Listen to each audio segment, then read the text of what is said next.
Nellore central జైలులో ఉన్న మాజీ జిల్లా కోఆపరేటివ్ మార్కెటింగ్ సొసైటీ చైర్మన్ వీరి చలపతితో ములాఖత్ అయిన మాజీ మంత్రి నెల్లూరు జిల్లా వైఎస్ఆర్ కాంగ్రెస్ పార్టీ అధ్యక్షులు కాకాణి గోవర్ధన్ రెడ్డి కూటమి ప్రభుత్వం అధికారంలోకి వచ్చిన తర్వాత ప్రశ్నించేవారు లక్ష్యంగా అక్రమ కేసులు పెడుతూ జైలుకు పంపడం ఆనవాయితీగా మారిపోయింది. వైఎస్ఆర్ కాంగ్రెస్ పార్టీలో దళిత నాయకుడిగా ఎదిగిన వ్యక్తి వీరి చలపతి.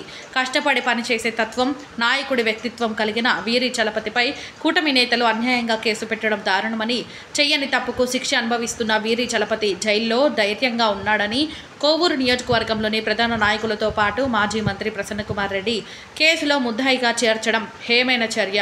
అధికారం ఎవరికి శాశ్వతం కాదన్న విజయాన్ని కూటమి నేతలు గ్రహించాలి. కూటమి నేతలు నాటిన విషబీజాలు, అక్రమ కేసుల విష సంస్కృతి జడలు విప్పితే ఒక గంట సేపు కూటమి నేతలు జైల్లో ఉండగలరా?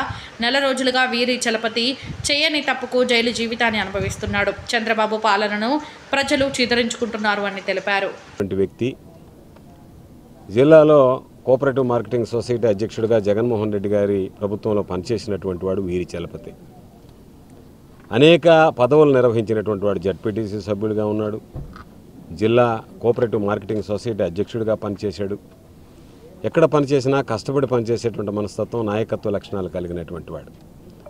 కాబట్టి వీళ్ళు అనేది లేకుండా చివరికి దళితులైనా సరే మమ్మల్ని కనుక మీరు ప్రశ్నిస్తే లేదా మమ్మల్ని మీరు విమర్శిస్తే మీ మీద అక్రమ కేసులు పెడతామని చెప్పి ఒక అన్యాయమైనటువంటి అక్రమ కేసు ఈరోజు చలపతి మీద మోపడం జరిగింది. చలపతిని అరెస్ట్ చేయడం, రిమాండ్ చేసిన తర్వాత చలపతి యోగక్షేమాలు తెలుసుకుందామని చెప్పి ఇక్కడికి రావడం జరిగింది. వాస్తవానికి పాపం చలపతి ధైర్యంగా ఉన్నాడు, ఆరోగ్యంగా ఉన్నాడు. ఏది ఏమైనా సరే చేయనటువంటి తప్పుకి శిక్ష అనుభవిస్తున్నాడు. ఇది ఎందుకు చెప్పామంటే ఎప్పుడో దాదాపుగా 2 సంవత్సరాల క్రితం జరిగినటువంటి సంఘటన. కూటమి ప్రభుత్వం వచ్చి దాదాపుగా 16 నెలలైంది. ఈ 16 నెలల్లో పట్టించుకోకుండా అకస్మాత్తుగా ఇప్పటికిప్పుడు గుర్తొచ్చినట్టుగా ఇది ఇప్పటికిప్పుడు జరిగినట్టుగా ఒక అక్రమ కేసు బనాయించి 16 సెక్షన్లు దానిలో నమోదు చేసి అంటే ఎట్టి పరిస్థితుల్లో కూడా బెయిల్ రాకూడదు, బెయిల్ రావడానికి లేదు, ఖచ్చితంగా అరెస్ట్ చేయాలి, రిమాండ్ చేయాలని చెప్పి దాంట్లో చివరికి ప్రసన్నకుమార్ రెడ్డి గారి ప్రోత్సాహంతో జరిగిందని చెప్పి ఆయన్ను కూడా ముద్దాయిగా చేర్చి ఈరోజు ఎవరైతే వైఎస్ఆర్ కాంగ్రెస్ పార్టీకి సంబంధించినటువంటి ఆ ప్రాంతంలో కోవూరు నియోజకవర్గంలో ప్రధానమైనటువంటి నాయకులు, వ్యక్తులు ఉన్నారో వాళ్ళందరినీ కూడా ఈ కేసులో ముద్దాయిలుగా నమోదు చేయడం జరిగింది. ఇది దురదృష్టకరమైనటువంటి సంఘటన. నేను ప్రతి ఒక్కరిని కోరేది, అధికారం అనేటువంటిది ఎప్పుడు శాశ్వతం కాదు, ఎవ్వరికి శాశ్వతం కాదు, ఏ పార్టీకి శాశ్వతం కాదు. అటువంటిది ఈరోజు రేపు మీరు అధికారం కోల్పోయిన తర్వాత మీరేదైతే కక్ష సాధింపులకు పాల్పడుతున్నారో, మీరేదైతే అక్రమ కేసులు ఈరోజు నమోదు చేస్తున్నారో, మీరేదైతే పోలీసులను గురిగొల్పి అరెస్ట్ చేస్తున్నారో, జైలులో పెట్టిస్తున్నారో, రేపు అదే పరిస్థితి తిరిగి పునరావృతమైనటువంటి పరిస్థితులు ఉంటాయి. నువ్వు ఏదైతే విత్తనం వేస్తావో అదే పండుతుందనేటువంటిది గుర్తుంచుకోండి.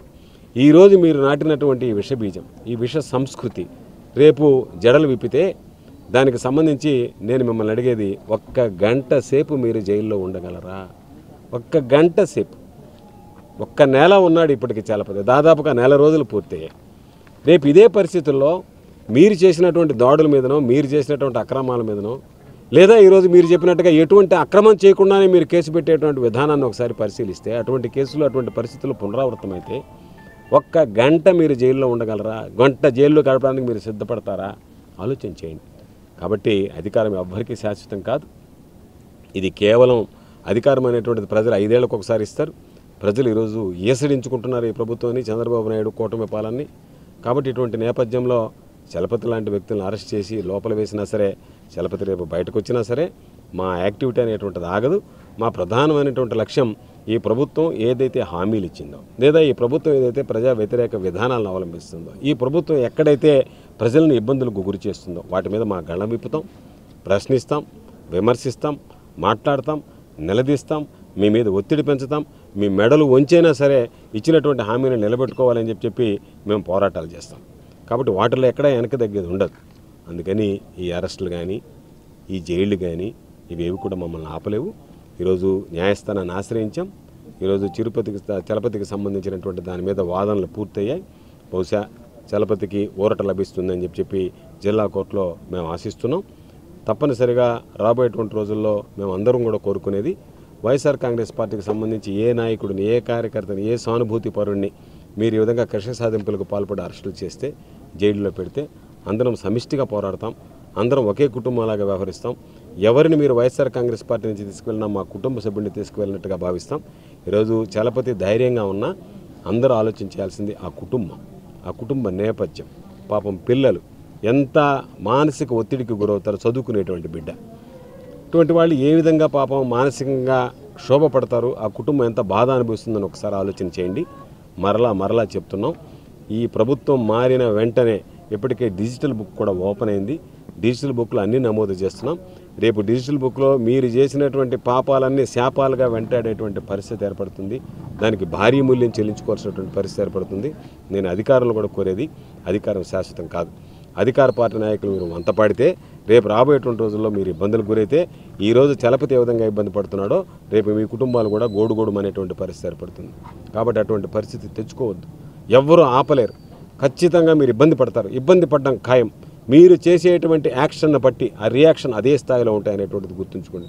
కొంతమంది కొంతమంది ఓవర్ యాక్షన్లకు పాల్పడుతున్నారు. ఎంత ఓవర్ యాక్షన్ చేస్తారో అంత ఇబ్బందులు పడాల్సినటువంటి పరిస్థితి ఏర్పడుతుంది అనేటువంటి విషయాన్ని గుర్తుంచుకొని మసలితే మంచిదని చెప్పి ఈ సందర్భంగా తెలియజేస్తూ